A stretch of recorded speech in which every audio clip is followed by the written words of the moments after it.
したい大事そうに抱えた私を全部君がこの孤独を痛みを癒すの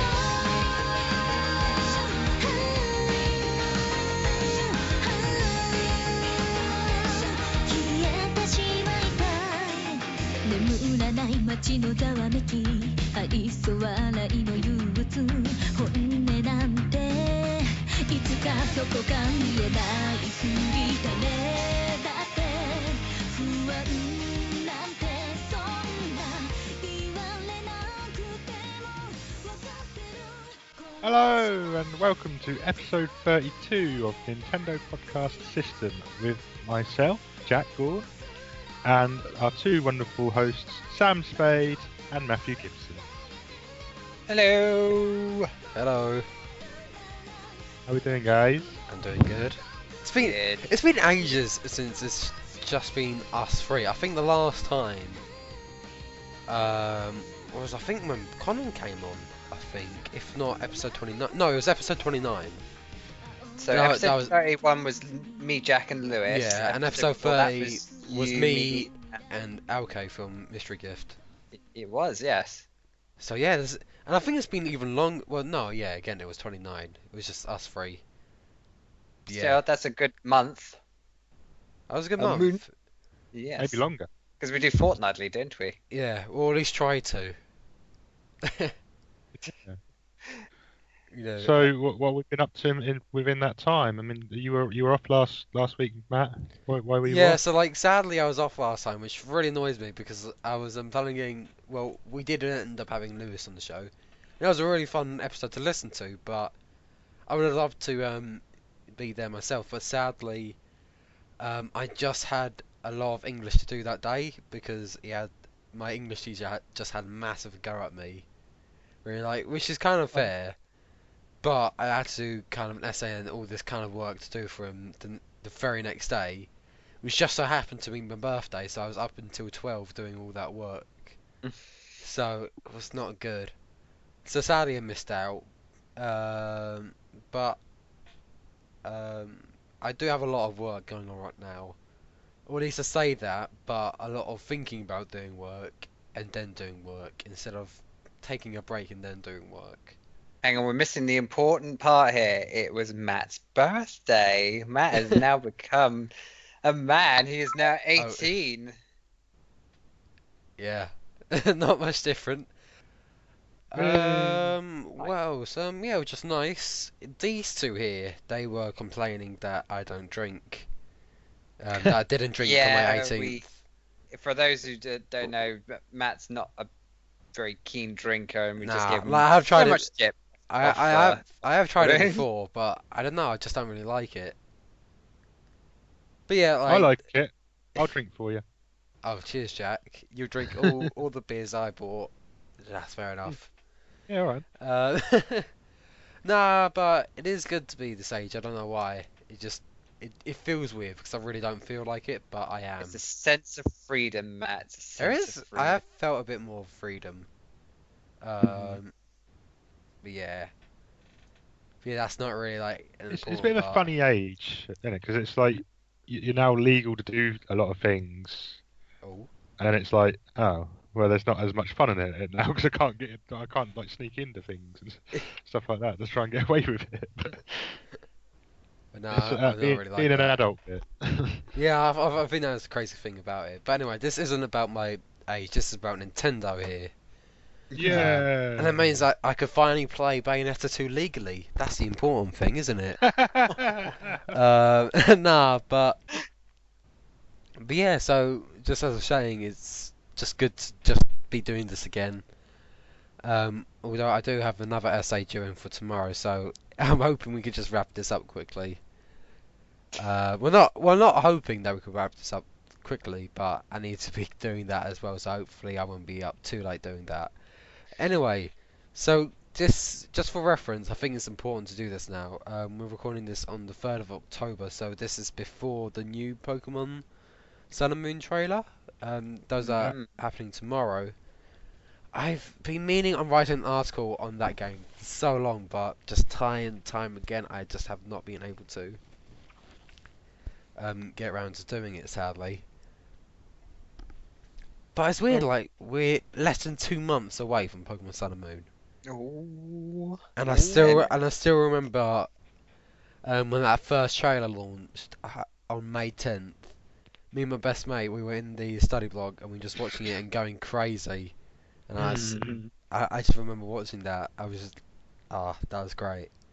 But yeah, so this is. Was there anything in particular that you sort of enjoyed of it, or is it just the whole thing in general? What do you mean the?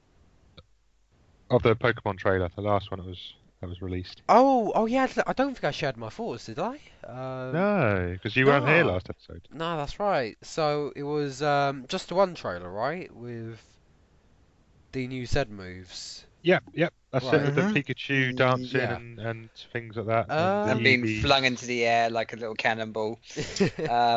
And the Eevee's Z move, yeah. Yeah, I really liked it. I think with that one, hold on, I'll check it.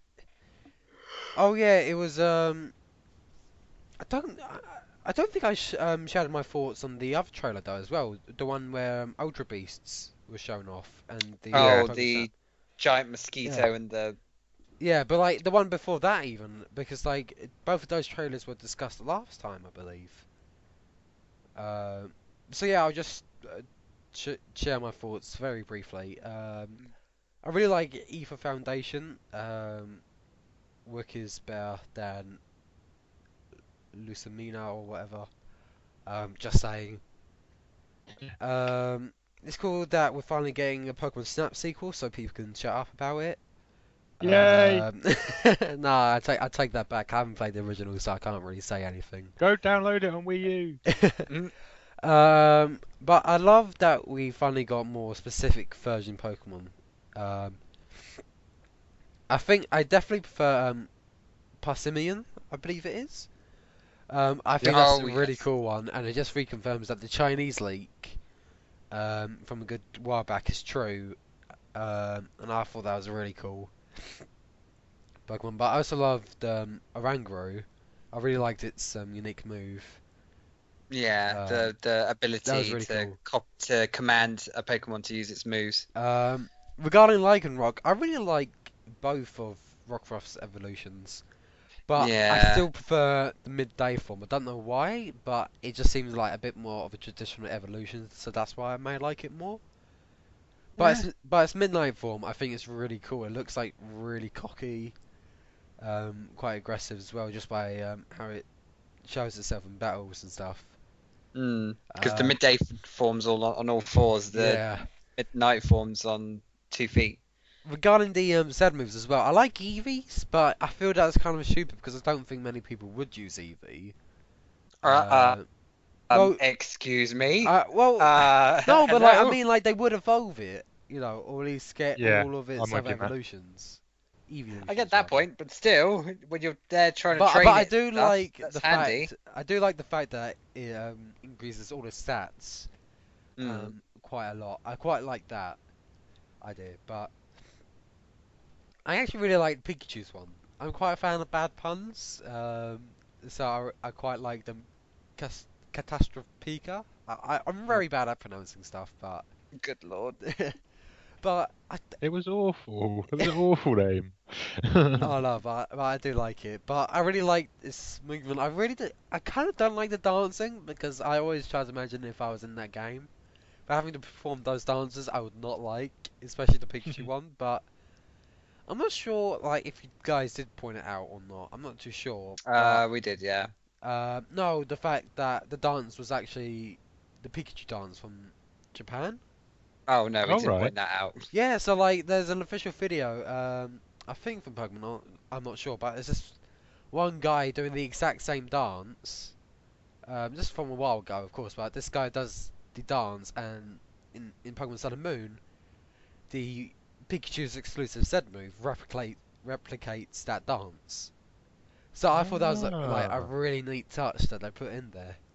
I thought it was just random, but okay, that's pretty cool. yeah, that was a really cool touch that they put in there. But I think you talked about the thing that I shared where where the trainer just throws Oh Pikachu yeah, up into the air with and it on the cuts out Smash game. to Smash Bros. I thought that was really funny. Mm-hmm. Yeah, those are my quick thoughts briefly. This is a very long introduction section. I don't know why.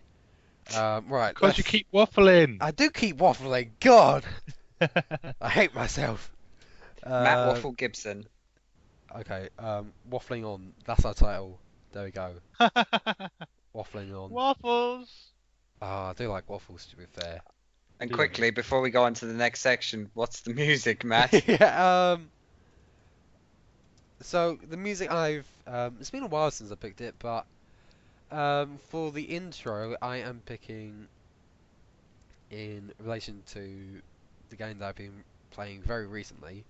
I'm choosing Reincarnation, which is probably the most recognizable song from Tokyo Mirage Sessions Sharp FE. It's really catchy, so I think you'll probably hear like the first verse slash repeat of chorus, and then it'll be quiet down, and then you hear our lovely voices. Hashtag yeah. FE. So that's it for our longest introduction section, so let's move on to the next section. So this is our news section right now. Just a heads up, but I do have a bit of a cold, so you may hear me just sniffling and all that throughout the episode. I'm struggling as well. I must admit, I've got a bit of a sore throat. So. Apologies, listeners, if it's a bit rough this week, but we wanted to do one still. So, yeah. Anyway, so starting us off is a bit of Pokemon stuff. The Pokemon Company on their official YouTube channel, they will be releasing every Friday up until its 18th episode. They are releasing anime shorts under the name Pokemon Generations. So again, it will be released every Friday on the official Pokemon channel up until its 18th episode. And what these entail are just adventures across every generation of Pokemon. So my favourite so far has been episode 3. I was going to say, as of this recording, there are 4 so far. So, but yeah. My favourite so far is episode 3 because it shows Blue taking on the Elite Four from the original game. And it's just like a lot of action, really like clean, very good animation during the battle sequences. I love how some of them appear. They're so cool. Like, is it Agatha, the old lady? Like her Gengar coming out of the Pokemon Yeah, I really like that bit. Yeah. Oh, that was so cool. She taps like a cane thing, doesn't she? And it just sort of jumps out. No, it kind of crawls out through a shadow and then pops up. It's like, really cool. that's so sharp.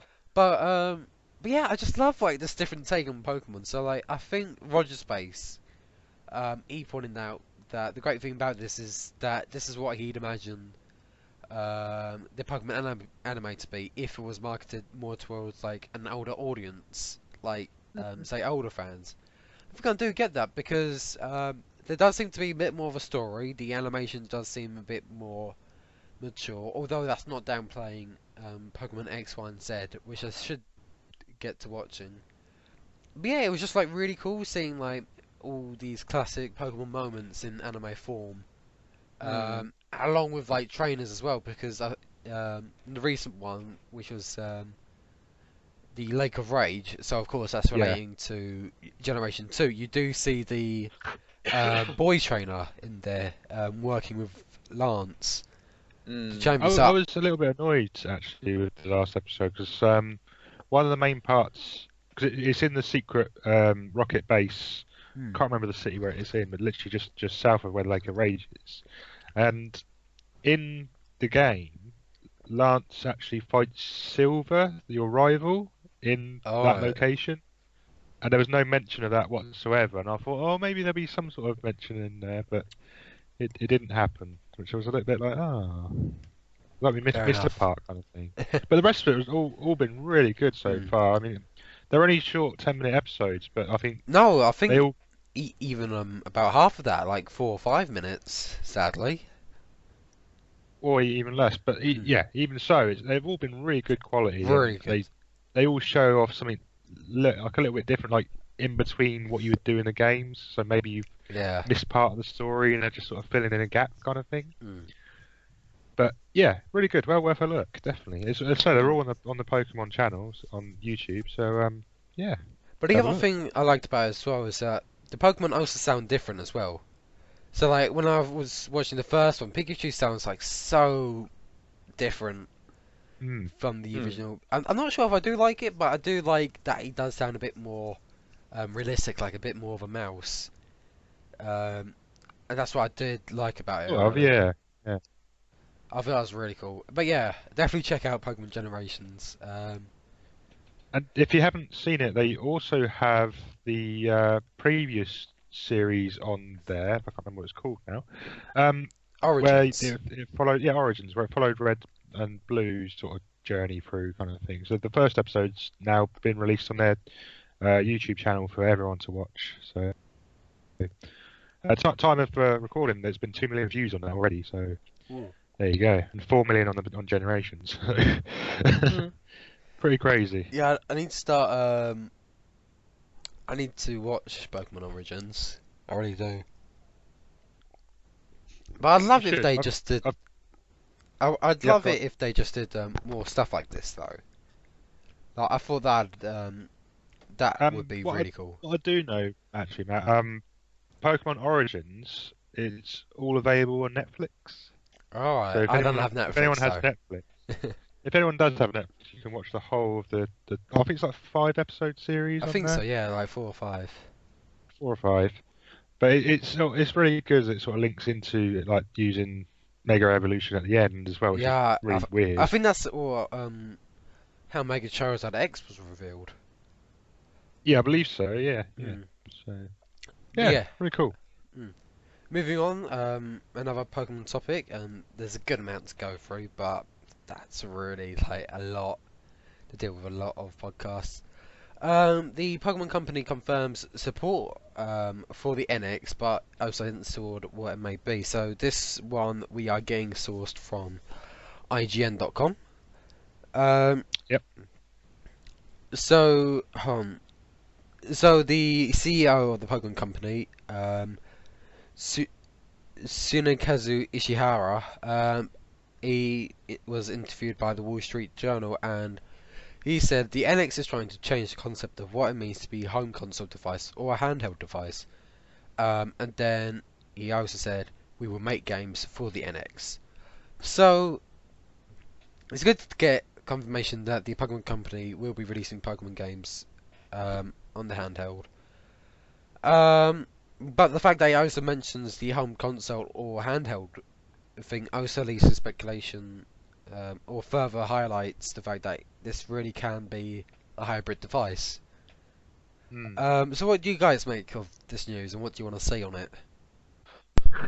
It's definitely good that we've got some insight into the fact that the Pokemon Company are involved in development. It certainly makes you think that a handheld version of the console could be worth using if they've added their support already, kind of thing. Yeah, it's hard to It's a say difficult really. one. It's kind of like it's not completely like out there, so we don't know what to really say or go on. But it'd be nice to see if it is going to be a handheld console rather than just being a home console. I think the best way to look at it at the moment is that they've pretty much confirmed that the hybrid console thing is pretty much what is happening with this console. So the way to look at this is you basically got a Pokemon game on a main console, a joint main handheld console. So what could they do with that power to improve into the next Pokemon? Well, don't forget there was the rumor a good while back that we could be seeing within the first 6 months a new Mario, a new Zelda, and we should probably be Breath of the Wild, and a new Pokemon game developed by Game Freak. Yeah. So it doesn't. By the Pokemon Company saying that they'll make games for the NX, we don't know if that'll be of a handheld similar to Pokemon Rumble or Pokepark, which I It's a which Hey, fair Hey You enough. Pikachu 2. Um, well, that'd be good. That'd be a good one. Like that's all the fans want, really. Yeah, Um, definitely. well, they're already getting I mean, Pokemon Snap and Pokemon Sun and Moon, so they really can't be complaining. could they somehow link this with games like Pokemon Go and They like Street could. Pass sort of functions? I think they So could. go out into the world, then bring it back to your home console, and then maybe offer you a bonus or something for every time you do that. That might be good. Mm. Maybe like a link-in feature. I don't know if that's the best way to sort of describe it, but But yeah, nevertheless, it's nice to see that Pokemon games will be coming to the NX at least. whatever it may be, Mm. we still don't know. We still don't know. After all this time, we still don't know what it is. Yeah, like September has come and gone, and we haven't got anything on the NX. I suppose leading on from this, they've stopped production of Wii U's. Yeah, so Am I right in saying? so yeah, like we may as well go into this one as well because this is on another topic as well. This one comes, we are sourcing it from Gaming Explain, but basically this was a while back, that at the end of September. The end of September was the last day that retailers in Europe could order more Wii U's. So I think that does more or less confirm that they will be pretty much cancelling it, like discontinuing it. I think that's what Kimishima said as well. I'm not too sure, but it's kind of wise because it's not going to sell well. If people want Breath of the Wild, chances are they already have a Wii U. Yeah. Most of the people aren't going to buy the Wii U console now just for the one Yeah. game. I And think in addition, lots more will wait for it's kind of the next redundant. console. Yeah, it's kind of redundant when the new Zelda will always be coming out in your new console, which will hopefully be better. But who knows? I mean, the only way they'll do that is if, for instance, they put a price drop on the Wii U pretty early now and say, okay, it's 150 quid, get it when you can. You know, that's the only thing I can see will make people buy it now. I think that it's far too late. Yeah, I think that'd be alright, but then again, if you look at the library of games for the Wii U now, I still think there's a lot of great games there's on still console. a good amount of games. Like you got And it'd Smash be a Bros. perfect time to get it. Yeah, Smash Bros, Splatoon, Mario Maker, Blade X, Tokyo Mirage Sessions. There's a load of good games, and I hope NX will continue to just deliver just really great games. Yeah. But the trouble is now is just like, can they just announce what it is already? Because I've seen and heard a lot of people are like now just not hyped for it anymore because they're just taking way too long. Yeah. You know, I respect Kimishima in that he wants to get this prepared and ready, whatever, because that was a mistake with the Wii U. But at this point, they're taking a bit too long. How long have we been going on about it now? It's like ages. It's dragging. It's really dragging. I think at least 2 years. No, I think when the first mentions of NX project was out, it was 2014. I'm not sure. Well, the code name at least, and was confirmed, I believe, before Iwata died. So that was like about June or July 2015. I'm not too sure, but it was sometime around then. That's when it was like official, like yes, we are making a new console, and it's codenamed DNX. So yeah, and then Kimishima confirmed. I believe it was sometime mid-April of this year that he also confirmed the plans for E3, but he also confirmed that the NX will be coming March of 2017 instead of what we predicted, which was a holiday of this year. But they just need to know. They just need to tell us what it is, because it's gonna be like very late. Like people need to save up. People need to prepare. People need to know what it is. Yeah. Exactly. I just worked out that it was first mentioned in March 2015 by Iwata himself. Yeah. So that was, we're still talking a good few months ago now. We're Yeah, almost but 18 months. It's like Hmm. maybe longer. But then again, like the Wii U, that was revealed a year and a half. So I think that was like a bit too early, like way too early to reveal, in my opinion. I think the best is around about 6 months, and we've already passed Hmm. that time frame of 6 months. So they really need to do something during October. They really do. They need to get a wriggle on. They do. Um, But I suppose linking on from what we were just talking about leads into the next bit we're going to discuss, isn't it? uh, Which is the new set of Nintendo Selects for oh yeah. for the UK. So let's So if you see. get that cheap console right now and get those cheap selects, Yep, indeed. So this is it's range for UK or well, I think at least UK, it may be Europe as well. But it includes Super Mario 3D World, Mario Party 10, Captain Toad Treasure Tracker, and Pikmin 3. In addition to physical versions of Fast Racing Neo and SteamWorld Collection, the latter including SteamWorld Dig and SteamWorld Heist. So I think that's a good set. Like you could get each of them for 20 quid. Hmm. There's no real complaint. Like Super Mario 3D World is like by far one of the best games on the system. Oh, it is. It's a very good game. Same can be said about Pikmin 3. Like I think that's a great price. It is quite short to be fair. I think I completed it in about 7 hours, so it's not too long. I But- did about that. Yeah. It's a bit of a controversial one for the Pikmin series, but it's still good. It is a great game. And yeah, I may be picking up Fast Racing Neo as well. That has caught my attention, but I'm not sure if it does include the DLC or not. I'm not too sure. I don't think it does. Oh well. I'm sure I it'll be would have alright. thought so though if it's a physical release, because I'm sure they did the same with SteamWorld Heist. No, is that the one? No, not Heist. I'm SteamWorld Dig. Sorry, SteamWorld Dig.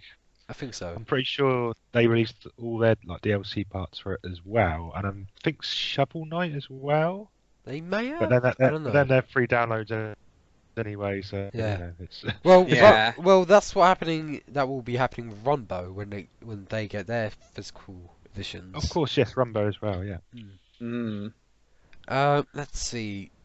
Okay, so moving on. A good while back, it was rumored that Beyond a sequel to Beyond Good and Evil, which was a Ubisoft title published back in 2003 for the GameCube.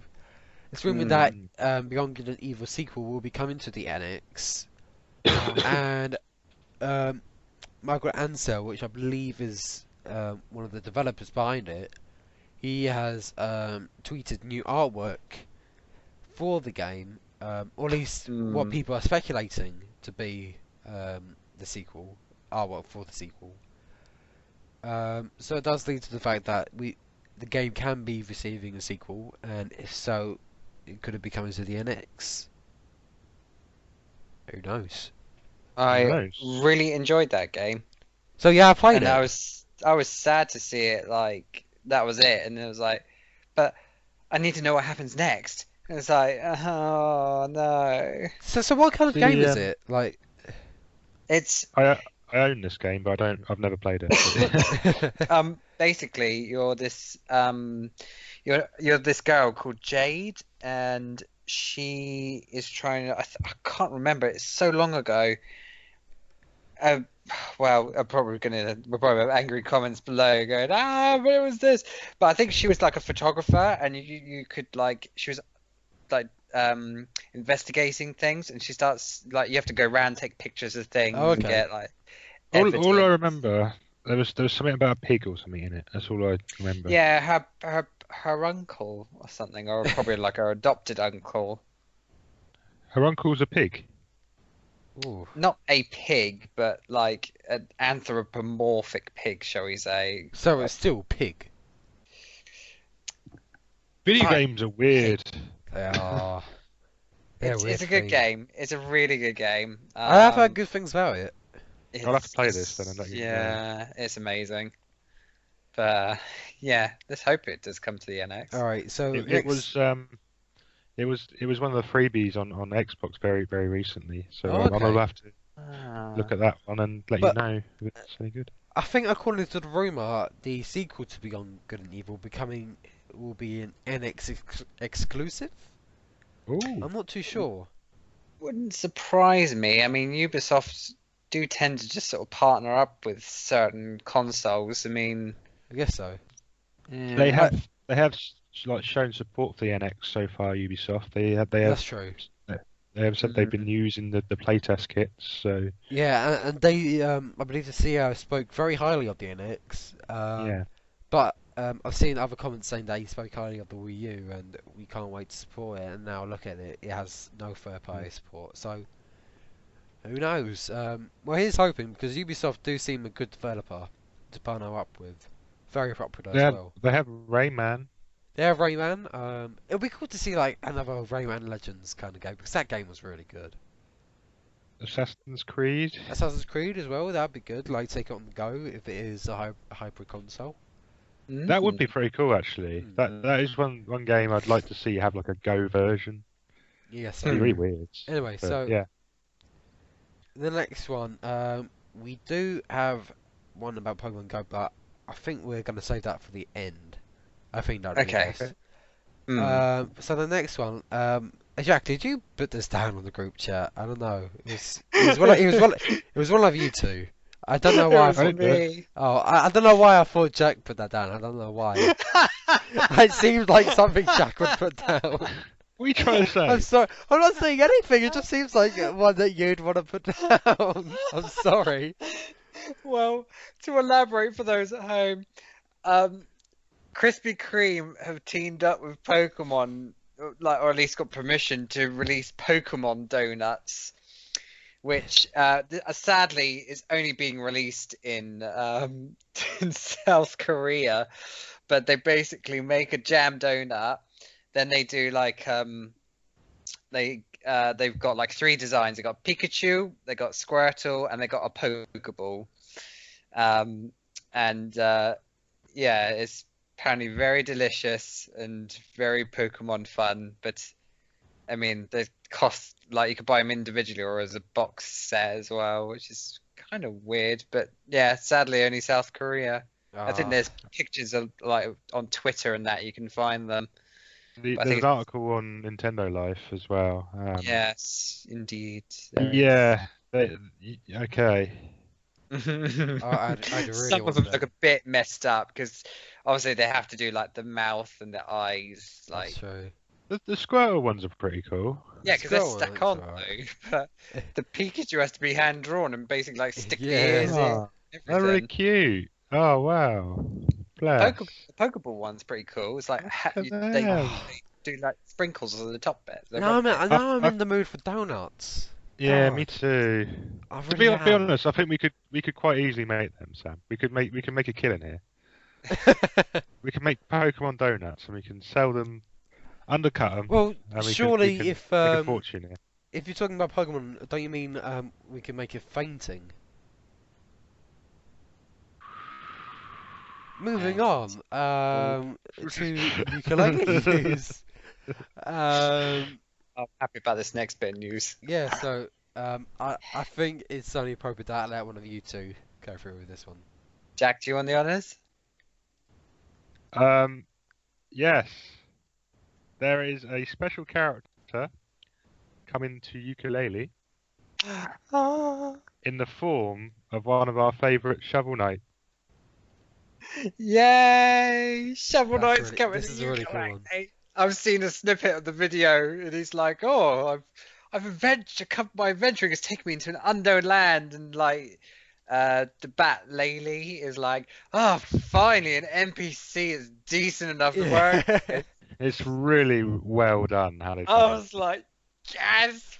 But the thing as well, this was shown during EGX. E3. No, EGX, sorry, yeah. Yeah, on the Sunday at 4 PM. I had to leave at about 2, so I could have seen that live. Oh yeah, you went to Ejects, didn't you? Yeah. Forgot to say that. I should put that quickly in my what I've been playing. I completely forgot about that. Anyway, Mm. How yeah. can you forget? I don't know. Mainly, I've been might have really been mainly busy. because there wasn't much Nintendo there at all. That's true, yeah. But there is some Nintendo Yeah. there. But what there was ukulele. A ukulele, everyone seemed to be really impressed with it so It far, from what was I've good. heard, and I've heard glowing like reviews from what they've It's been playing. really building up momentum, isn't it? It really is, and Yeah, I think like this further step because Shovel Knight is very recognisable in the indie scene, and it seems like every indie game has them in some way nowadays. Yeah, they like do a nod to it, Rumbo, at least. like everywhere. But it's only Let's appropriate. see if I can work out how many different games Shovel Knight has actually appeared in now. Let's see. Well, Shovel Knight, duh. Right. He appears in as your Striker Gunvolt 2 as Amiibo. Yeah. Sorry? Ronbo and now Yooka-Laylee. Nice. There's bound to be more. There's bound to be more in the future, but A Blue Um, Knight of Shovel Justice is making his way across the many lands. so who else do you think could come in? I think it's only appropriate that we get somebody like Banjo-Kazooie, if they can Spyro get the Dragon, license. um, I think Shantae. Crash Bandicoot. You would like Shantae in there, though, Sam. You would like. Oh Shantae. yes, I would very much so. Shantae, and god damn it, I really want Shantae Half Genie Hero. Oh yeah, I think that got delayed again, right? I don't know. No, I haven't had any more delays, but Oh, I okay. hope they release it soon. I hope it releases soon too. What Yeah, is it? so- What's that? Our final one, Sam, put this in our Google Docs, only mentioned that it could be a good one to discuss. So Sam, why don't you give us the overview here? Shall indeed. Well, this is very interesting because Niantic, obviously creators and developers of Pokemon Go, are being taken to court over basically, I'm going to pull up the article. Basically, in Holland, Dutch authorities are taking Niantic to court after the game has caused hordes of players to descend on protected beaches at I can't even pronounce the name. It's Kikdoen, which is in South Holland in the Netherlands. Because of all the like rare Pokemon that spawn there, and that people keep like flocking in like thousands apparently to hunt for them, which is causing like damage and to like some of the protected dunes, which is obviously like got to do with wildlife and stuff as well. And even though like the authorities have tried to reach out to Niantic to try and limit the amount of people and what times they go, they've even tried to sort of like get them just going sort of during the day so they can monitor it and keep an eye on it. Niantic haven't got back to them, so sadly they've had to take this further, which apparently the hearing for this is on the 11th of October in The Hague. So this is obviously causing a lot of problems. I mean, what are your thoughts on this, guys? Because I'm probably agree with them. Well, sometimes it takes it a bit too far. It is taken a bit too far, and I do think Niantic should have got in touch with them. But at the same time, this is more about the players. You know, it's like,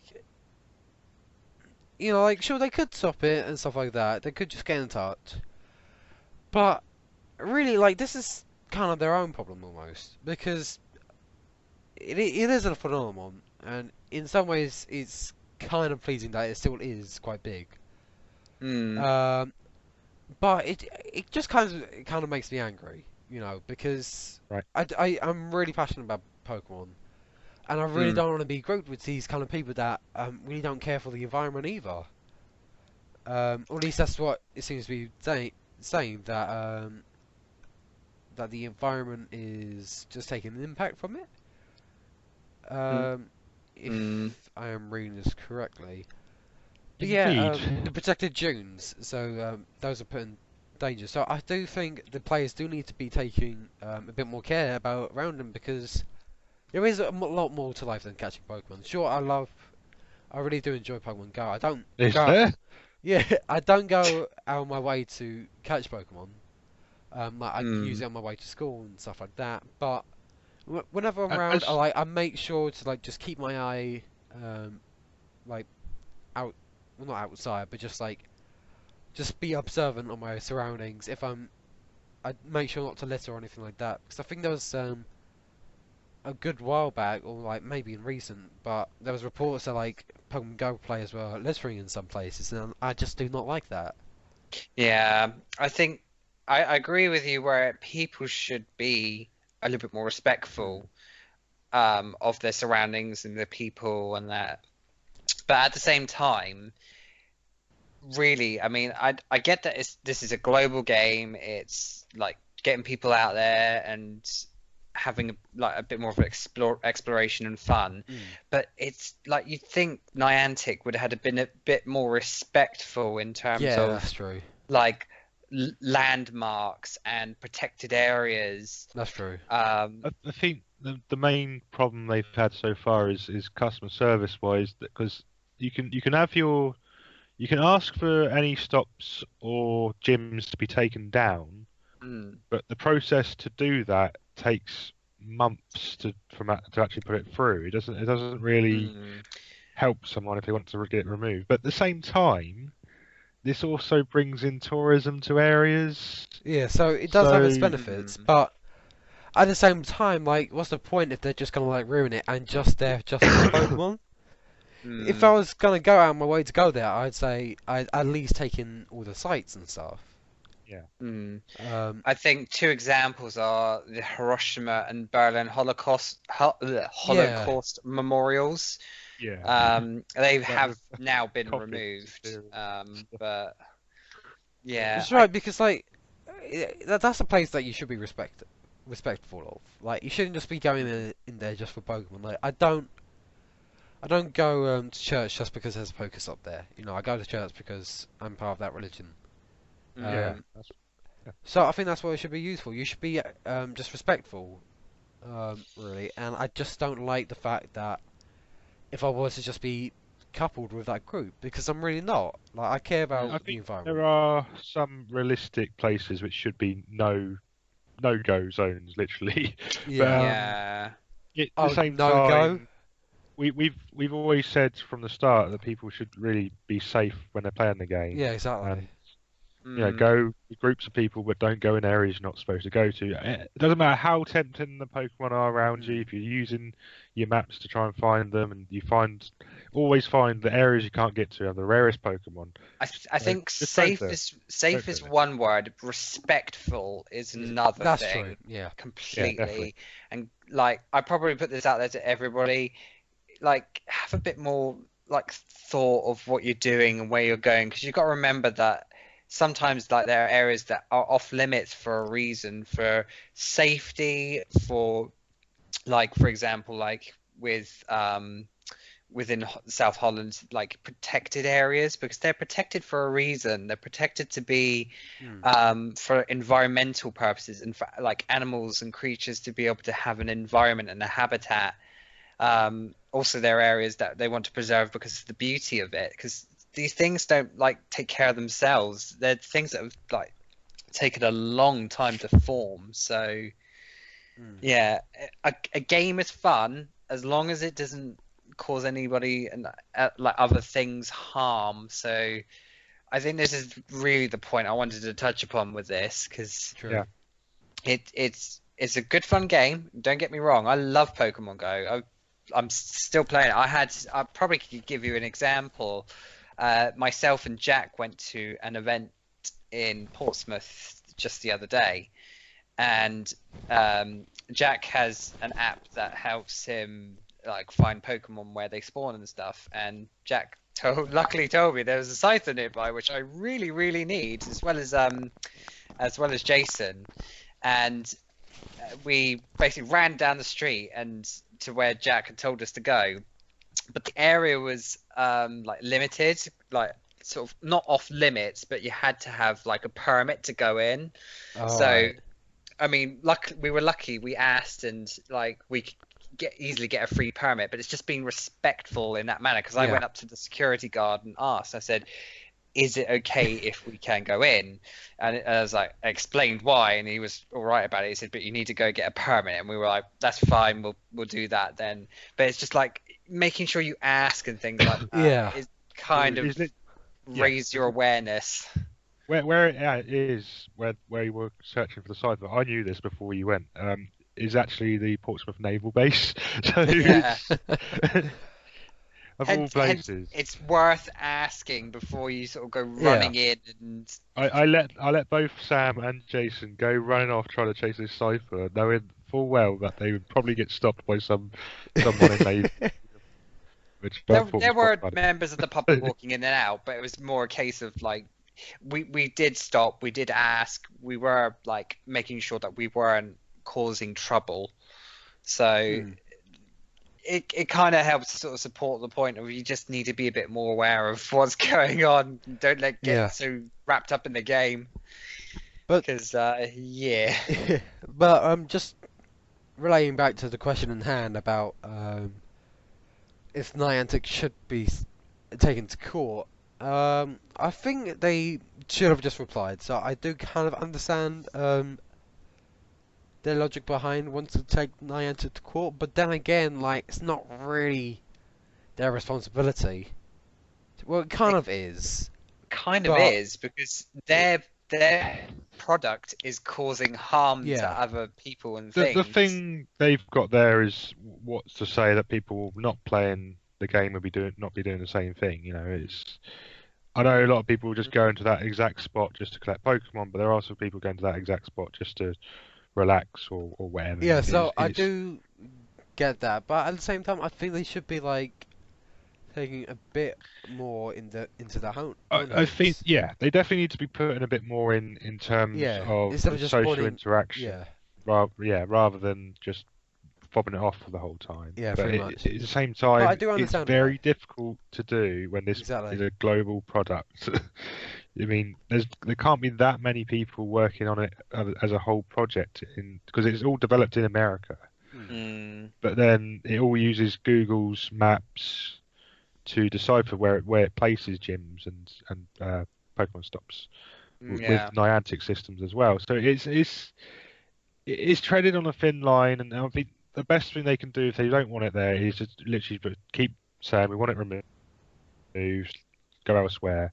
But at the same time, just consider that this is getting people to go to these places they wouldn't necessarily go before, or they might enjoy things, they might come back again. It's literally is on a slippery, like a little.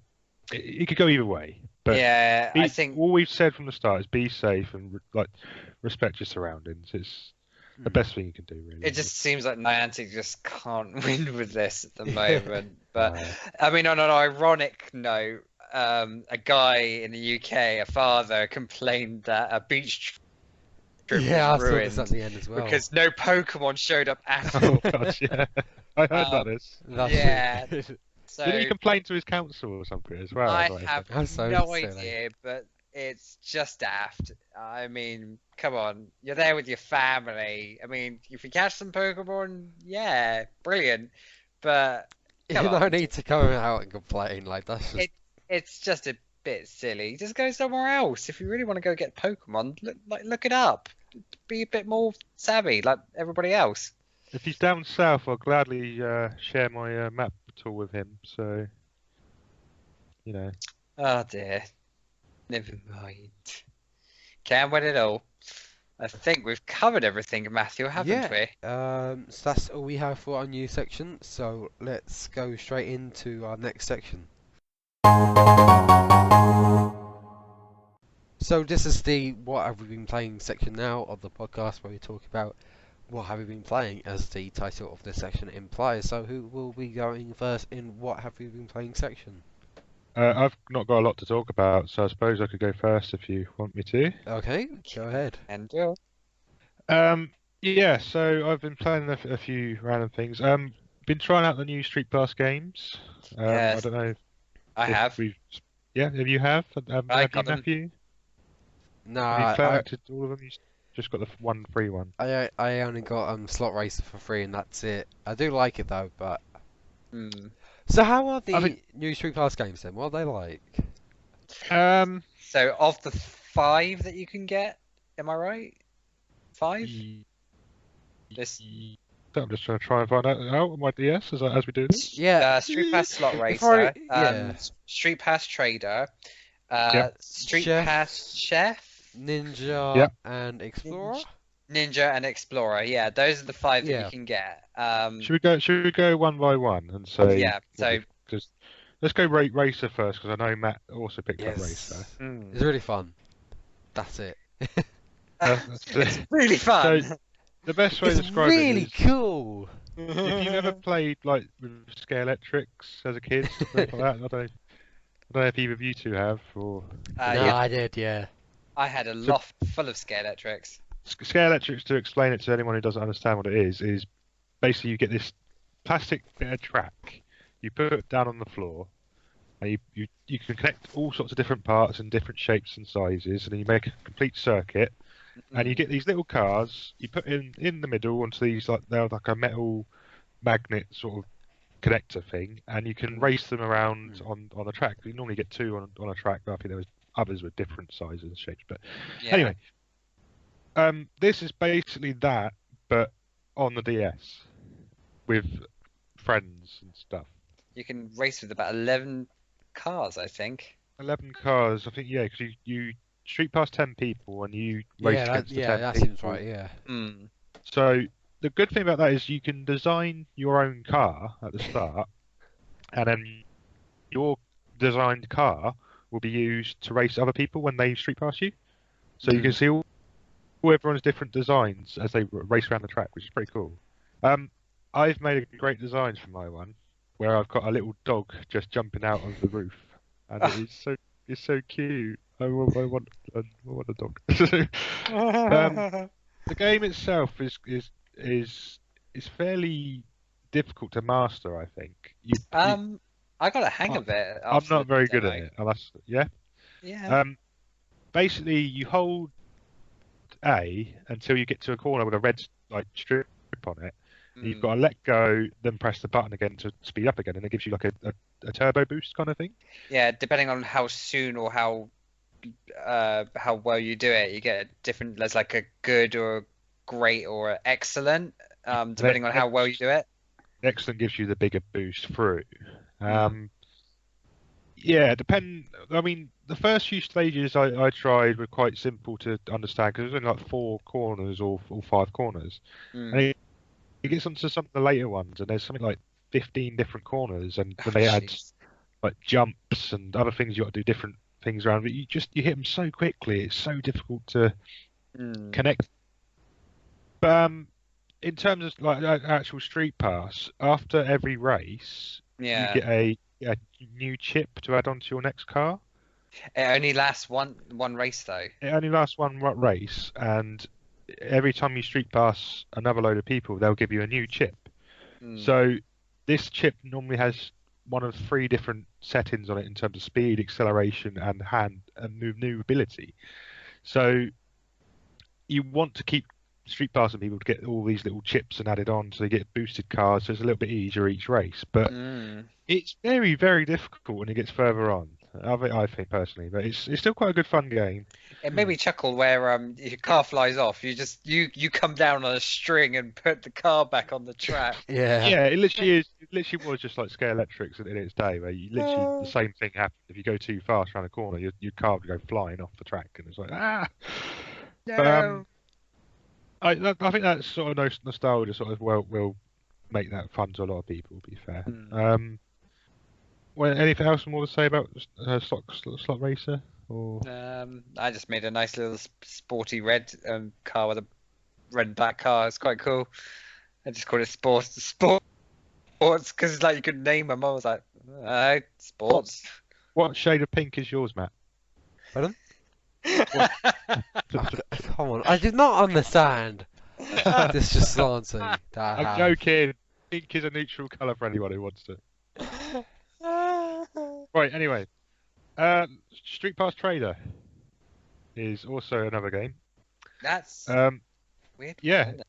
It's a really weird one. You just buy stocks and shares on this little game. And Basically, the street passes that you get each person is an analyst, and they help you to predict rises and falls in shares or the Yeah. value of them. And the more people you have, the more easy it is to be able to predict the dips and trends. Yep. It's kind of tricky, but it's really good. I quite like it. It's quite. It gives you sort of trends. Each like start of the game, you get your street pass hits, and up to 10 people, and it sort of gives you a diagram of how the graph should go in terms of will the price go high or low, and you've got to sort of work out when it's time to buy and when it's time to sell. So you buy low and sell high. Yeah. Which is the general terms they use. Yeah. But you as you go through, you unlock like different items and stuff which are related to the older Street Pass games. For instance, I unlocked like a treasure chest from the one of the other older Street Pass games. I can't remember what it's called now. One of the adventure ones. I can't remember what it's called because I've already hit it. But yeah, so it's all sort of like from stuff from there which you unlock, and every time you buy items, you can sell them back for more money, depending on when the share price is high or low. You unlock different companies you can buy shares from, and their gradient of their graph changes. But it is quite fast paced because you sort of get. It starts off like a normal trading day basically. You start at the bottom with a figure. You can decide whether to buy more shares or sell them off straight away. Then you choose the company you're going to buy shares from, and yeah, it's literally just like a real life buying, selling shares. The target to beat is like 10 billion because it's the guy William O'Nair. Oh yeah, Bill O'Nair, which I thought was a very funny nickname. Yeah. Yeah. Wow. Very good. Aptly named as it was so put. I was like, oh god. Yeah, I think that was the other one that was available for free, wasn't it? So for a free game, it's pretty fun, something different. So. And then to buy the rest as a set, I think it's £8.09. I think so, yeah. And then individually they're about £2.50 something. It's a good price, really. I think. Yeah, I definitely bought them all. I was just like, yeah, why not? We use Street Pass so much when we go to events and stuff. It's quite fun to have some extra games to play. Oh yeah, definitely. So next game, Street Pass Chef, which is yeah. I like it. Really? You don't like it? It's not that I don't like it. I just don't really. It's like the best way to describe it is Cooking Mama, but really, really not very much depth to it. It's more like a game of chance because you got to try and like it's like you got to cook this dish. Like your street passes would be like food, like different recipe ingredients, and then like you'll you get have like heroes come in and want a particular meal, and then using the ingredients, you got to try and figure out what it would be to make that dish. For instance, the one of them I got today was someone wanted egg and toast or egg and bread, and you literally I had like flour and egg, and you mix them together, you make the egg on bread. So yeah, but you can add different items to your meal to give it extra flavour and things like that to make it a better meal overall. And you basically feed this meal to the people you street pass hit, and then they go into this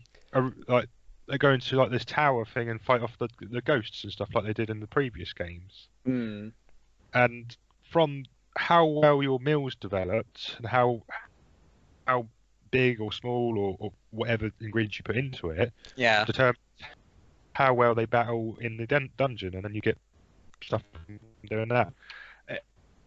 It's a weird one, and I like it. Basically, it's good, but I just don't. There's not a lot to it after that. To be honest. Yeah, I mean, after that's happened, any ingredients left over, you can either use to cook and make more stuff, like you can dabble with, and it won't like affect your rating. But also anything left over will go rotten unless you put it in the fridge, and there's only a certain amount of slots there. There's 5, I think, for each slot in the fridge. Five or 6. six, yeah. But yeah, but you can then learn new recipes and things like that. So when you get asked to do another meal next time, for Yeah. instance, you might already know parts of the recipe, or you might know all of the recipe, and you can then make a better meal. But yeah, I think it's after that. I'm like, okay, so now what? Let's move on to the next one, shall we? There's only 2 more. We got Street Pass Ninja. Ninja. Yes. Yeah. The Now, way of the ninja is you get shot out of cannon. Yeah, you do. I think the only flaw with this game is you basically need to have the full 10 hits every time you play it. Yeah, pretty much. Because you basically shoot yourself out of a cannon to try and grab these flags, but you've got to position the Miis you collected from Street Pass in a certain way so that you can collect as many of the flags in mid-air as possible. But you can actually test the direction of the thing with just some random scarecrows. But you only have a limited time to sort of keep editing before you run out, and you have to definitely go in for an attack. It's between like 60 and 30 seconds, I think, is what you sort of start with, depending on how many Street Pass hits you get. And I think the more you test, it takes away that time as well. So I think it takes like 5 seconds off. Oh, okay. It does. So it's quite intense. So you think trying to get it really quickly and really perfect on time, so you get as many flags as possible to attack the enemy at the end. But it is kind of fiddly and quite difficult to do sometimes. And it's interesting. It's a good game. But, I did find it a bit tricky to get the controls down. I've just found that if you only get like a couple of Street Pass hits and you go and play this game, you just can't beat the enemy you're fighting, kind of thing. Because there's a guy, I fought this skeleton today, and I hit the one flag I could, but I needed a helmet to like defend myself.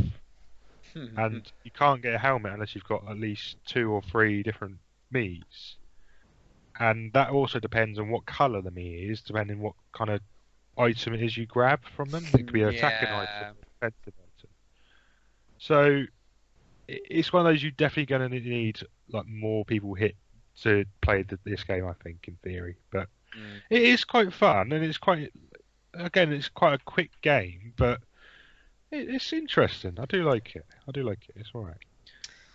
And the final game is Street Pass Explorers, which I think is my favourite game, other than Trader. Yeah. It's basically if you were a map reading explorer who likes to shoot animals in the butt, which is pretty much all you do in the game. Honestly, it's like you travel along a map and you choose which direction you go. The Street Pass hits you get give you extra steps to go along this map. So the first level you're looking through is a jungle area, and in the jungle area, you've got to search for this artifact sort of thing. And there's 4 different areas. It will give you points of interest as well to go search. So as you go and searching, you can there's like splits in the path, and you've got to decide which way to go to get to the final item. But there's also, you can look at the map at any time and try and decide which way to go into that certain direction and collect the item. What we should elaborate on, though, is that you don't see anything until you've actually explored that route. So it's basically it's just a blank map with just loads of little pictures on it, but you can't see any of the paths. Even choosing, say you get a fork in the path, and even if you're choosing, you say you go right, it doesn't necessarily mean you'll get to the place you want to go to. It just sort of follows a random path along the map and hopes you get there, kind of thing. Yeah. But you can come across different things while you're travelling. So, for instance, there's one part there's loads of bushes in the way. You've got to tap A to cut all the bushes down. You might get attacked by an animal, which is what I was just saying. You get so many tranquilizer darts, and all of a sudden it says, "Oh, you've been attacked by an animal," and it could be like a hippo or a gorilla or anything. And it literally every time I've gone on it, it's literally just pointing. You got like a dark reticle sort of appears, like a sniper sort of look like reticle that you're looking through. And every time the spot you've got to look for to shoot the animal is in the butt. Every time. I don't know why. It's just really weird. But as you go through, you can also you come across other animals that you can take photos of. When I say take photos, you basically let it go past. There's it goes into like a zoomed view. A shadow shoots across the screen, and you got to press A when shadow's right in the middle of your screen. But it varies in speed depending on what animal it is you're photographing. Okay. It is completely random. You won't know what animal it is you're photographing until you hit the bar. But you've got to be really quick on some of them, and some of them you can take your time with. And it's like, whoa, that was so quick. How could I miss that one? And then it's really frustrating. But at the same time, it adds that sort of collection sort of thing to the game. So I think there was like 50 different photos in the game, and each one gives you a little bit details about that animal in there. So, for instance, I found a gorilla, took a photo of it, and it's coming up with where they live, where they're sort of based in terms of the world, and things like that. It's a little interesting facts. So, really cool. So the end of that game is you follow all the way through. You've got so many steps. So, for instance, I think it varies how many steps you get. You get like from 500 to like I think it's 15,000 one time. It's based on how many steps that particular person's done. Oh, really? I didn't know that. Yeah, it's based on how many steps that particular person's done. So based on how much walking they do, gives you, I don't know if it's like an average or whatever, I can't remember, but it'll give you like the amount of steps, and that adds to your step counter. But also there are like technical hindrances that always like take more steps. Like there's a marshy area, so it'll take more steps to wade through that area. So you have to really be quite careful with backtracking as well, especially. Oh, okay. But I think that just for the fact that with these new games, they're all sort of based to be really a lot quicker than the other games, and you can play them. You can go in 30 seconds, play it, gone, kind of thing. This one's a little bit more in depth, and there's a little bit more to it, and I think that's why I like it a bit more than the other games. But it's certainly all of them have certainly got something different to them. You can play again and again and again, and you can sort of see what they're trying to do to make people carry on. I think that whole steps thing and makes people want to go outside and get more steps. So that anyone who's going to street past me is going to get loads of them, because I do the cycling every day and take my DS with me everywhere. So if you street past me, you're going to get loads of steps every time. So just saying. But yeah, I think it's well worth picking all of them up if you haven't done so already, because they're all pretty fun. I don't know Sam, if you've used much of the actual quick modes on the Street Pass. I have switched over to quick mode. Yeah, find it more handy, to be honest, rather than all this like animation this, animation that, notification this. I just want to get into the game. I can't be bothered with all the flipping animations. I just want to get in, have some fun. Not mess about. So no, the quick mode's much better. It just gets rid of the faff, really, doesn't it? So yes, faff indeed.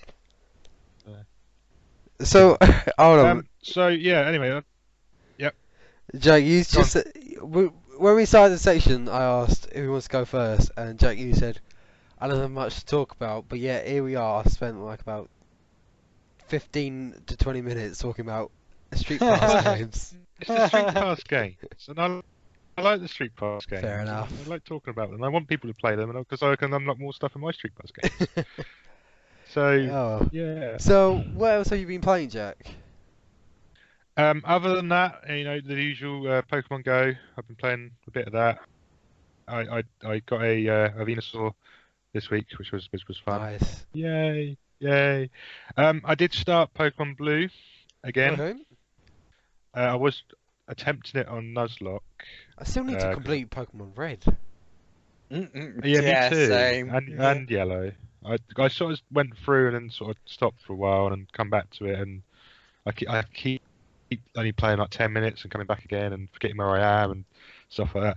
So I did start Pokemon Blue as like a Nuzlocke challenge. I don't know how far I really got, but it's so difficult at the start to try and decide who to choose and where to go, and I just need to really sit down and play it all the way through, and then sort of report back. But it's Pokemon Blue. You know, what more can I say about it? Everyone's played it. So, pretty much. If you haven't played it yet, go download it now already. God damn it. I did also play NES Remix this week. Okay. Because I went back to that because I know there was a few like levels to still unlock on both the games, 1 and 2 on the Wii U. So yeah, I've been playing through a few of those. I also been playing the Championship mode quite a bit on there. Because on there you set yourself a score and it sort of at the end it gives you a ranking and it sees how high you get in the rankings. And I shared a picture with some people on Facebook. That the fact that I got into like the top 10 or 15. I don't know if it's UK based or world based. I don't know how they do it, but it was really weird. It was in like top 15. I was like, that's pretty cool. They change every day, so you can set a new score every day and go through. So within the space of about 20 minutes, I got a message from Andrew from Street Pass Southend and Street Pass London. He had beaten my score quite easily, and he mocked me for doing it, and I was like, oh. So all the Street Pass banter. Yes, indeed. So I challenge all of you, everyone who's listening to this right now, if you've got NES Remix 2, go and play it on Championship mode and try and beat my score, which I'll try and keep posting the next couple of days and keep it going and seeing if anyone else fancies a challenge. And if you do, just send it to our Twitter and I'll beat your score as well and laugh at you when I do. Oh. Yeah, challenge accepted. I have been interested in NES Remix 1 and 2 for a good while. Does the second one offer new games, or is it just new features? The second one has a different selection of games to number 1. Oh, yeah. Okay. The ones I remember on one of them is there's a Kirby Dreamland game on number 2. It will probably be Kirby's Adventure then. Yeah, I think so. I mean, I think Zelda 1's on one of them, Zelda 2's on another one, and Dr. Mario's only in one of them. Okay. So I don't know which one's which. I couldn't tell you on top of my head. But there's just some really strange games on there as well. I don't know if you've ever heard of Clue Land. I have heard of that. Yeah, I've heard of it. It's a really weird game. It's sort of like a real random puzzler, and Nintendo had it in like the 80s, and they sort of relaunched it just for NES Remix. And there's a little cameo of it in Wario Smooth Moves as well, because we were playing that yesterday at the Portsmouth event. But yeah, at least if you do get these games, that you can try some really random NES game. The classic like box comes out, so go do it, go play that, and then try and beat my score, but you won't. So haha, cool. Do it. Right, I've been waffling too long. It's your job to waffle, Matt. You go if you want. Well, okay, so that just meant that this title is going to be Waffling On. Waffling On. Yeah, that's the definite title. Waffle. Anyway, so I just very briefly, I'm not sure if I did mention this last time, but I did manage to beat Fire Emblem Conquest. Fire Emblem Fates Yay! Conquest. I'm sad to say that I did have to use the DLC in order to get more experience and more money for better weapons. You cheated. Kinda. But I really did try like with my current team, but with Conquest, the thing is that you can't go back to previous stages. And so gain experience and stuff. Have you played all 3 of them now? Or? Well, I have started Revelations. I think I'm about halfway through. I'm on chapter 10 or something like that. And it only has about 21 chapters, so it is shorter, but I am liking its unique take on the story. I find it more interesting. You learn more about Azura, which is one of the key characters in either side, really. I haven't met one character. I was surprised because you get him in either side, but it seems like I can't get him in this one. I won't really spoil it, but but I haven't met Silas yet, which is a character that Silas is a character that you grew up with. He's old childhood friends, but at first you don't remember him. So he's from Nor. So in Birthright, he is sort of like the commander of an army, one of the early chapters, and then eventually comes to join your side. And in Conquest, he just joins your side. But I haven't met Silas at all yet in Revelation. So I'm wondering if he is going to join the team at all, or I'm not too sure. You'll soon find out. No. Indeed. Mm. Yeah, so I am getting closer and closer to finishing Fire Emblem Fates, and I have to say it is definitely top 3 game of the year. Oh. Definitely. Like I checked how much time I put into it, and I've put in about 80 hours into it overall, which is about double the time I put into Awakening. Given that I have played both sides of Birthright and Conquest, which are games, both separate games in their own right. But still, like Birthright, I think it was like about 40 hours, and Conquest must have been like about 50 hours total. Okay, cool. So That's I've quite put a lot. Yeah, I've put a lot of time. Especially, I think I preferred Conquest. Doesn't matter how much more time I put into it. But yeah, just great games. And I think the second on my list so far for this year was the Ace Attorney trilogy, which again features 3 separate games. I do need to start getting into playing that. But speaking of Ace Attorney, the Ace Attorney ended. The Ace Attorney anime, rather, that ended. So I may be doing a review on my YouTube channel of that. I'm not sure, but there's not really much to say. It was a decent adaptation. The animation was just shocking. It was just mediocre animation, which is disappointing considering that the openings were quite nice, and the fact that the animations and the cutscenes for the Ace Attorney games on the 3DS are just so much better. Yeah. Sorry, got a bit of a sniffly nose there. You're doing so well. I was doing so well, but alas. So when you said like game of the year, I'm really struggling, Lynn, to decide what would be my game of the year so far. See, I'm not sure because like I normally do like a top 10, or I have done in the past. But let's see, like regarding Nintendo, there's Twilight Princess HD, Pokken Tournament, and Tokyo Mario Session Sharp FE. So those 3 on the Wii U, and then I may pick up Color Splash for Christmas. I'm not too sure. Star Fox Zero. Star Fox Zero, I didn't play that. Probably Kirby won't play Planet that. Robobot. Oh yeah, and then on the 3DS side, hold on. There's Fire Emblem Fates and Kirby Planet Robobots. That brings us up to 5. Then I'll be getting Pokemon Sun and Moon when it comes Pokemon out. Sun, and then Rhythm Heaven Mega Mix. I don't think I got anything that came out on the eShop this year. I'm not too sure. That brings up to 7 Ninty releases. If I was, This is what I mean. yeah, It's a real difficult one to go through the actual list and say, is that really my game of the year? 'Cause so far, our game of the year is a game that was released on the GameCube and Wii in Twilight Princess. Really, it's like, can we really give that game of the year? Well, I think Pokemon Sun will take #1 spot this year, but right now it's Fire Emblem Fates. I think Monster Hunter Generations has probably been my favourite game so far. But there are games that I do want to get, but currently, right now, I'm just working on my backlog.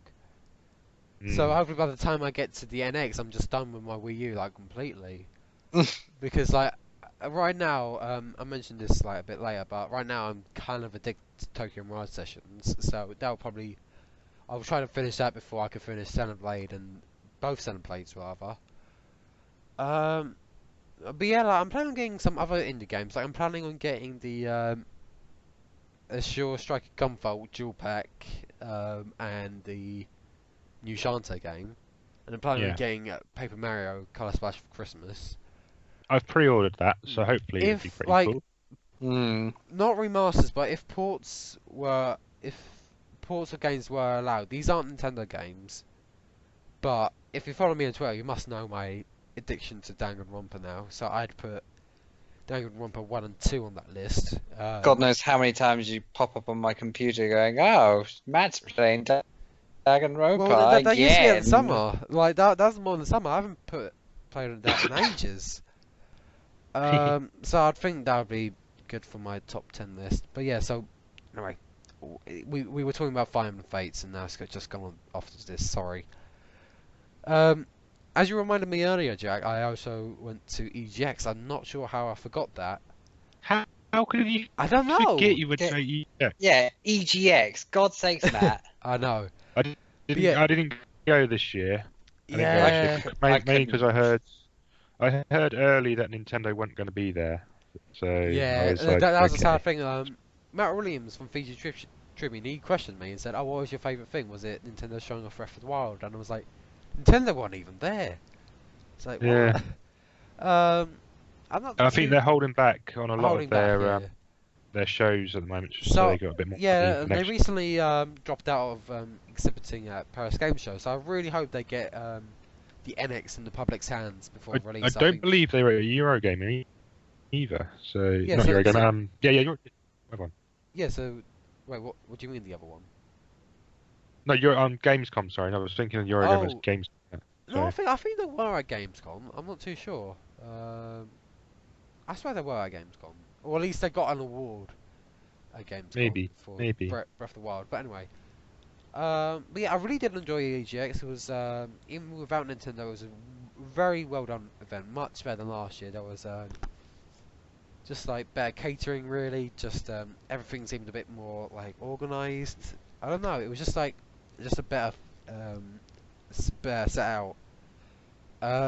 In some ways, I do prefer it still being at Earls Court because it is far closer, and I could go there every day if I wanted to. Yeah. Yeah. But Birmingham is more central in terms of just like country as a whole, and the NEC is a nicer venue, to be honest. It is just a much better place. Let's see here. So the games I played, I will be writing an article, just like a whole thing. But another separate article is we're going to Windlands, which was my first experience on PlayStation VR. VR in general, really. So that was a really cool experience. As well as What did you think of that? it was really cool. It was sort of like Spider-Man. Even though I don't like Spider-Man, but it was just like really nice, just being VR and just like swing from tree to tree. 'Cause- It's really cool. I experienced Oculus while Oh, okay. playing Elite Dangerous, and it was incredible. Some of the like VR components have just been brilliant. But we won't see that on the Nintendo platform, will we? Yeah. Mario Kart Let's VR. see. Let's do it. No. The other article that I'll be writing a preview on is Y2K and postmodern RPG. So this was really good. If you like Earthbound, you're sure to love this. It's just like been so much inspired by Earthbound, and there was a hint of Mario and Luigi in there as well. I thought it was just like a really fun RPG. So if I get a PS4, I will be getting that, but I think it's available on Steam right now. So again, sorry for the sniffling. Ugh. Did you manage to play Yooka-Laylee? Yes, I did. So I'll just do other games quickly. So I played Overwatch, which I liked, but I also sucked at. Final Fantasy 15, quite enjoyed that as well. I hope it will be coming to the NX. I may pick it up if that's the case. I played some more in the Res Zone, and because of that, I may be going to the Res event in 2017. I didn't manage to play the new Kingdom Hearts game because the line was too long. The same could be said about the new South Park game. The lines were too long, unfortunately. I didn't have time. But here are kind of my three highlights. So there was a retro zone, so that was full of a lot of retro games. So there was place for rhythm games. So it featured games like Guitar Hero, Samba de Amigo, which is the Sega one, Donkey Kong Bunga. That was quite fun to play. Then there was like section for Mario Kart, there's a place for classic Sonic, there's a place for 3D Mario. Yeah, it was just like a really nice place. So if I had some friends, that would have been a place that I would like to go often, just to play like Mario Kart or Mario Strikers there. That was just really fun. Really well set out as well. Then I also managed to play Sonic Mania. Was it any good? It was good. I did enjoy it. I managed to play Green Hill Zone. That was really fun. Really Cool. good. That's what I like to hear. And then, of course, I played Yooka-Laylee. And all I can say is that I wished that I had more time to play it. I really did. It was just so good. I just wanted to keep on exploring that world. It was just it was really good. I'm actually very excited for the game now. I'm very interested by it. Yay! Anyway, so I can't wait for it as well. I really want to play it now. It just looks amazing. now I'm more interested in playing Banjo-Kazooie or other classic Rare games. Oh, you still not played Banjo-Kazooie? No, I don't have an N64. Anyway. Or Xbox. Yeah. What? Yeah. Anyway, moving on, the game that I got for my birthday and the one that I've been really addicted to playing whenever I'm playing a video game at home, it's most likely going to be that now. It's Tokyo Mirage Sessions Sharp FE, and it is a really fun game. It's I think when Nintendo Dan was previewing, he just said how much fun it really was, and it really is a really fun game. Just Itsuki, who's the main protagonist and sort of like the leader of the group, he's the one that you play as for the most part. He is kind of boring, but I still like him, but I still love like the other characters as well. They're just like very unique. My favourite so far is Barry Goodman, who trains Itsuki and Tsubasa. Tsubasa being the one of the three main characters, who's a girl and she sings. But yeah, and he's just like he's basically an otaku. So he's really passionate about training, like really strict and all that, but he's like, oh, we need to finish this up like really quickly because there's a limited edition figure that comes out today, and I need to get it. And then another line that I think I put out on Twitter was like, no, you've got that all wrong. Like, if I'm wasting my time here, I could be doing something productive with my time, like watching anime. And I was like, what? Like, this is just such a really, really weird character, but I really like it as well. Well, of course, it's a JRPG. It's really good. So, combat feels nice and challenging. What it does is that it's crossover between Fire Emblem and Shin Megami Tensei, so it carries elements over from both of those games. So each character and enemy, they have weaknesses, resistances, and just mainly strengths. So, for example, Itsuki, he's a Lord class, which is a class from a Fire Emblem, and as such, his main primary attack is a sword. So he may hit, if he hits an enemy that's weak to it, it will deal extra damage. If the enemy has a resistance sign below the sword symbol, then it means he will deal less damage, of course. So there's affinities for the four Fire Emblem items, being the classic trio of sword, lance, and axe. Sword being axe, axe being lance, and lance beating sword. And then there's also one for bow. But then there are also like elemental affinities. So there's one fire, ice, lightning, force, poison, and body. I'm not too sure on the last one, or the last two rather. But what I like is use of the gamepad, because you could just look down on the bottom screen and you can view everybody's stats. So that includes your own party and their weaknesses and strengths, as well as each of your enemies. But if it's an enemy that you've encountered for the first time, you will not be able to see what they're weak to, or or what they're resistant to. So you do have to kind of try and guess for your first battle with it. But if you battle it again, you'll get all that data on your gamepad. So I think that was a really neat detail that they put in there. I feel I'm talking too fast, rambling a bit too on. I'm not really being coherent here. You're waffling. I am waffling. God. Let's see, but just the battling system feels really nice. If you use a skill that is effective against an enemy, and one of your other party members has a skill that that can correlate to that element that you've attacked with, you perform a session skill. So at the end of the day, you deal more damage by having your other members partake in battle. Basically, it's just like a really fun game. If you like RPGs, it's really good. But I have to say, it is quite chatty. Even though I am enjoying the story, which is kind of weird. But if you don't like anime, definitely don't get this because it's only subbed. So sadly, there's no dubbed voices. It's all Japanese.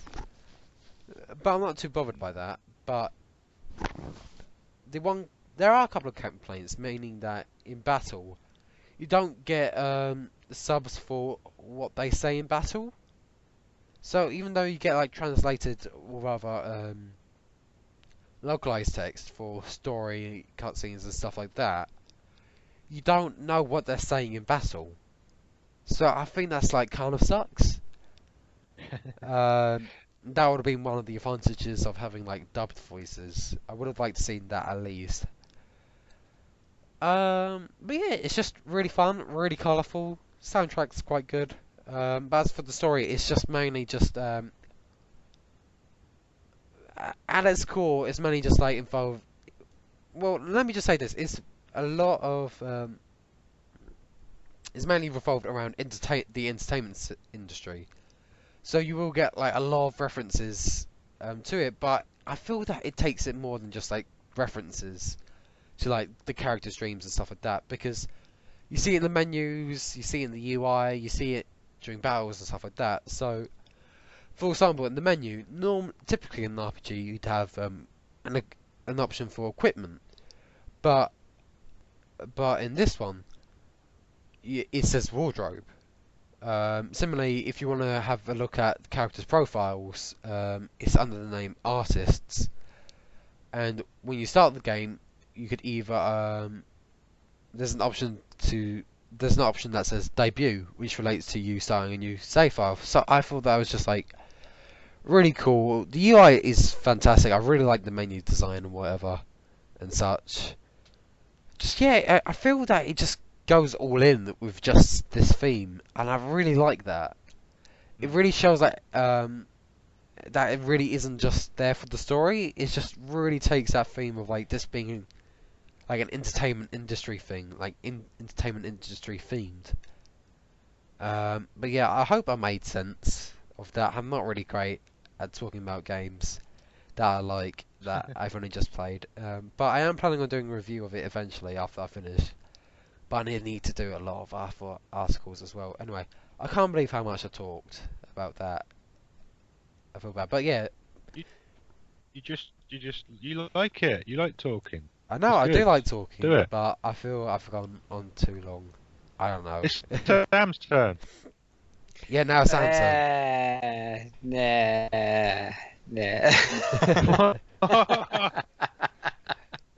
Just a quick mention just before, Sam. Have you seen the new cases for the Zelda amiibos? Yes, I have. They look. Oh my god, they look so pretty. Amazing. Wait, I think they're so nice. I think they They're, revealed the box art a while ago, didn't they?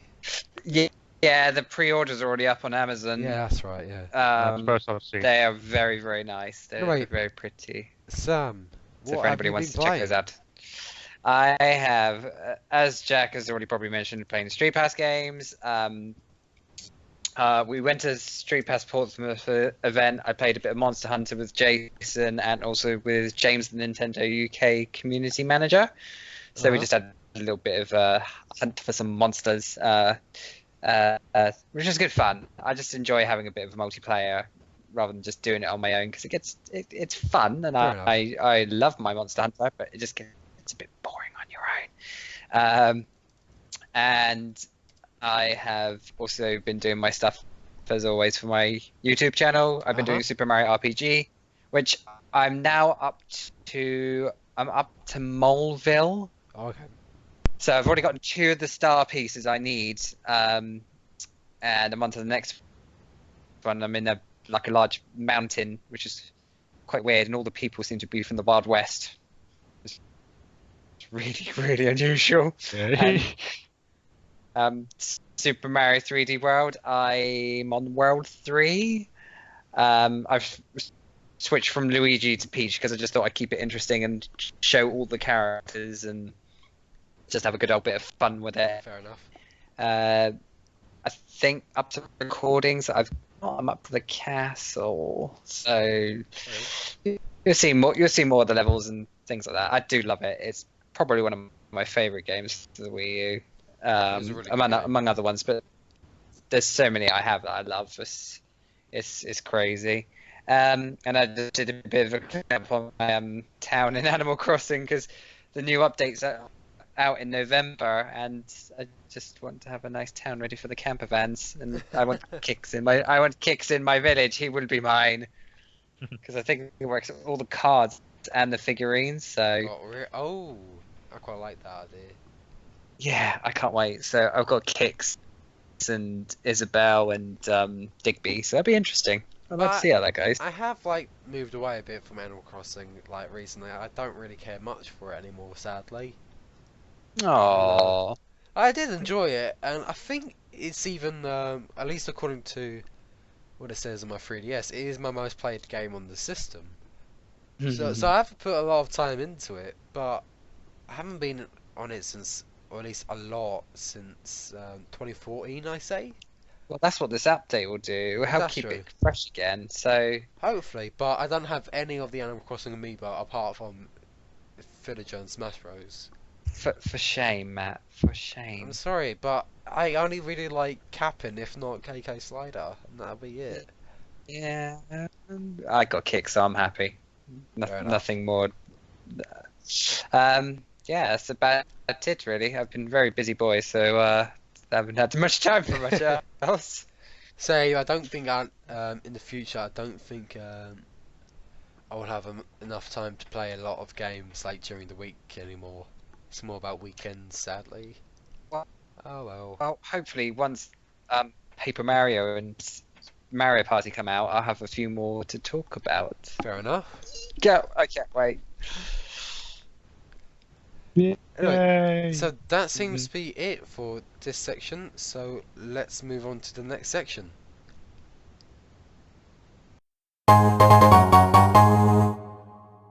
So this is our final section, otherwise known as our shout-out section. I'm going to be a bit selfish here and start off very quickly because I only have one. That being to QWERTY.com. I ordered an amazing Professor Layton t-shirt a good while back, I think about 2 weeks ago. Yeah, more like about 2 weeks ago. And it came and it's amazing. It says, "True gentleman leaves no puzzle unsolved," and there's a big Layton logo in the middle, and I'm wearing it right now. And I also got a free pack of Haribos in there as well. So the whole thing costed £10, and it's a really good t-shirt, really nice feel. I'm sure it'll be a new favourite. It's really cool. But yeah, so shout out to QWERTY.com there. I may need to pick up more t-shirts from them in the future. They'll make really cool stuff. Well, yeah, I did pick up a very good Team Instinct shirt from them as well. So, well, I think they're made by the community, sort of like Redbubble. Yeah. But they only last about a day, unless they're really popular. I think they're just put up to the site permanently. But yeah, it's amazing. I love this t-shirt now. So cool. Hmm. Yeah, Yeah. that's my one shout out. Sadly, there's not much I could say. Really, nah, I can't think of anything. If I did think of anything, I'd say so. But just if you are listening, if I met you at EGX, played your game, then that's cool. Anyway, so Yay! who's gonna shout out next? Jack can. I can. Okay. Firstly, I want everyone to go to Andrew's Twitter page and when you beat his score on NES Remix 2 on the World Championships, I want you to send an image of it because he'll be under the name Elite Gamer, which is the shop he sort of helps run. If you can beat his score on NES Remix 2 and then rub it in his face, I would be very happy. That'd be very funny. So yeah, he's at Johnny_Noobhead, and the two O's are zeros on Twitter. So yeah, if you just tweet him saying, "Haha, I just beat you on NES Remix 2," haha, like I'm gonna do. Oh, Lots and lots. actually, I just thought of another shout out. Roger Space, who I really want to come back on the show sometime. Because the He's last been on the episode, show. he has been on the show, but if I want to say, oh, like this amazing person has been on the show before, but it was a really early time on the show, like how we've been better, how we've grown better as a podcast and as a show. Are you saying all our other No, guests aren't no, as good as Roger? no, no. Uh-oh. Like, I so think sorry, sorry if I meant that, but they're really not. But I also just want to talk to him more about Nintendo. Oh. I'm sure you guys want to do that as well. Yeah. But yeah, anyway, so Roger Space is near, almost at 100,000 subscribers on YouTube. So I think he really deserves it. He does deserve more. He's a great guy. I love what he does, really, with his Nintendo stuff, and I kind of look up to him in a way. He's still working for Polaris, I think, as well. Oh, okay. Which Could is be. basically Disney's own YouTube channel. That's it, yeah. Oh, like, Yeah. he does like Disney, so he'd probably be doing that. So yeah, so just shout out to Roger Space. He makes great stuff, so if you are listening to this, depending on when it comes, definitely go subscribe to him, and we may have him on the future episode again. Who knows? But yeah, See. we shall see. I've got one more quick shout out. There's a guy on Twitter who seems to add me to the Follow Friday hashtag FF every Friday. His name is New Otaku Man 5000. Just want to say thank you very much for the sharing, everything, and yeah, keep doing that because we like to share with each other stuff and spread the word. If anyone else wants shout outs or anything, we're more than happy to do so. Just let us know. I think he did mention he would be up for being on maybe next podcast if we can organise it. Because I know he's Central America, so time zones is always a little bit difficult to work out. But we should be able to work something out in the future, I'm sure, for a future guest maybe. Yeah. So thank you very much, Mr. New Otaka Man 5000, whoever you are. You're very nice. Oh, actually, just another quick shout out. Matt, you. Sorry. So what I'm planning on doing with the podcasts, well, two things. One, when I get the chance, I will be doing like a quick sketch of a possible new logo for the channel. So in short, it's. Do you know how the Nintendo World Championships, it sort of has that like upside down triangle? Yes. So I'm gonna be using that for like the template sort of, and it's in the style of a recent NES Classic mini trailer. Yeah, I saw. Yeah, so I saw that. that. So it will be like something that style, with, like the purple background and everything. And for the Super episode, I'll probably just add like a Super and a different font on the side. But yeah, I'll be doing. I'll probably be doing something like that.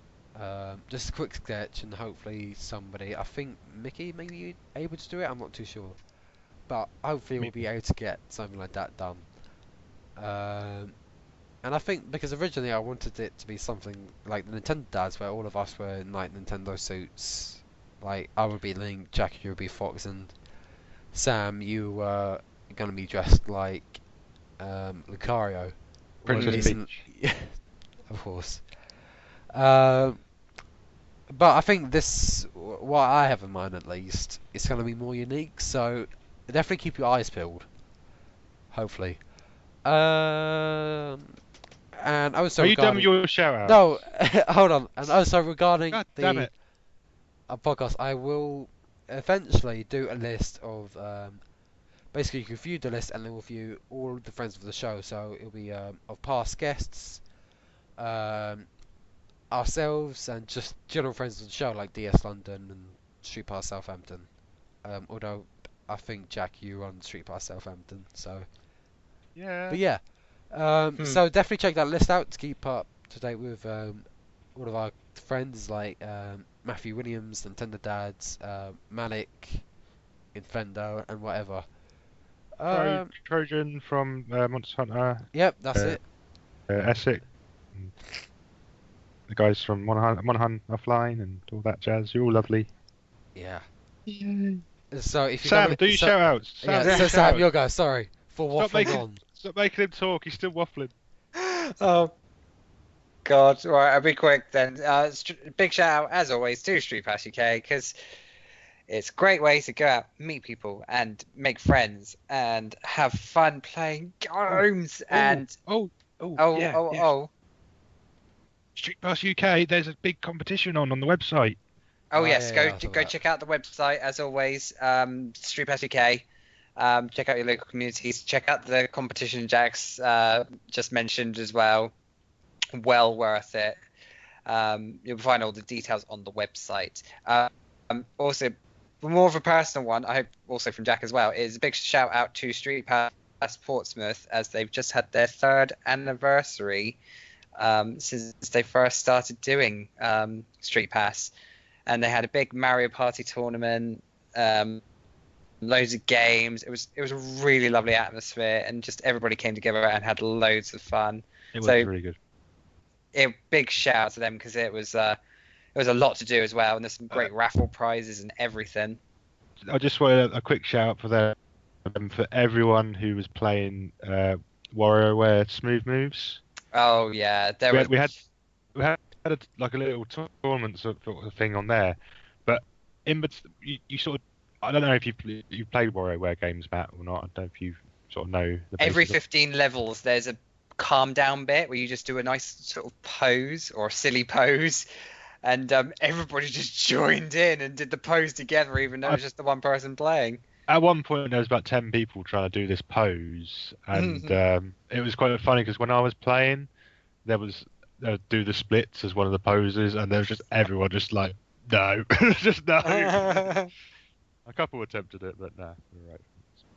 Yeah, that was really fun. So thanks, guys. And what was the rhythm game was playing as well? What was that? I'm not sure.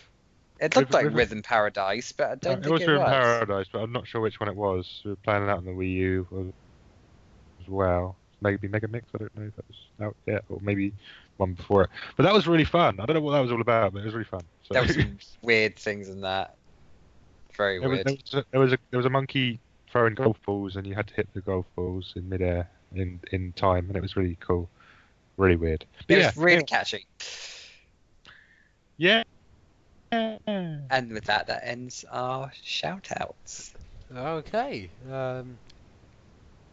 Right, so we're almost at the end here, people, of episode 32, Waffling On. I'm quite proud of that name, because it's not often that we get a good name that I get right in there. And yes, I do love Waffles, Jack. I see you typing in the Google Docs chat. Anyway, so Nintendo Podcast System is a part of VGTribune.com, a site dedicated to video games with writers and people like myself, Matthew Williams, and the Nintendo Dads. You can find us on social media too, with a Facebook and Twitter handle being N Podcast System. The podcast can also be found on YouTube, iTunes, and Podomatic, and all good third-party devices. What? Jack, did you put that in? Yeah. Like, really? Like Android's got their own. Oh, okay. Oh, like, yeah, fair enough. Sorry. iTunes service and stuff. Go and listen on there because you don't do iTunes because you're weird. Fair enough. Our email is nintendopodcastsystem@gmail.com if you have any burning questions for us. So, Jack, where can people find you?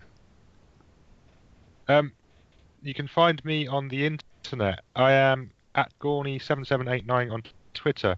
I just changed my thing so that it's for Halloween. I'm now known as Gornga. So yeah, find me there. Also YouTube and Facebook, and just do Gorny7789. You'll find me. Those places. Yay! All right, and Sam, where can people find you?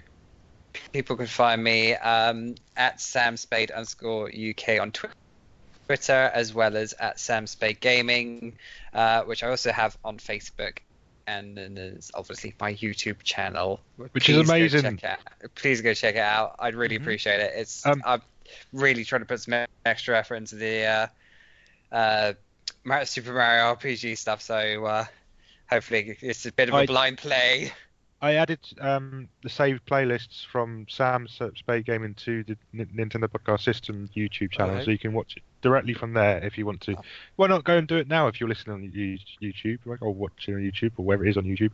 Just go down a bit. You can see them on the main page. There you go. Do that. Yeah, please like, comment, and subscribe, especially and all that, because it just means a lot to me just to know that people enjoy.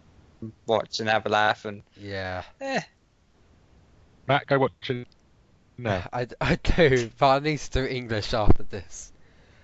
And where can people find you, Mr. Gibson? So you can find me primarily on Twitter at @AceGiver. You could also find me on VGTribune.com. I am trying my best to try and plan out more articles. So my first order of business is how Pokemon Sun and Moon is going to be the most ambitious in the main franchise yet, as well as reviews for Danganronpa 1 and 2, probably affordable space adventures, Fire Emblem Fates when I finish, and Tokyo Mirage Sessions when I finish that. YouTube channel, I may start doing more gaming videos, not necessarily, although if I do have a good discussion in mind that could be separate from the podcast, like about a specific game or something, that you may find it there.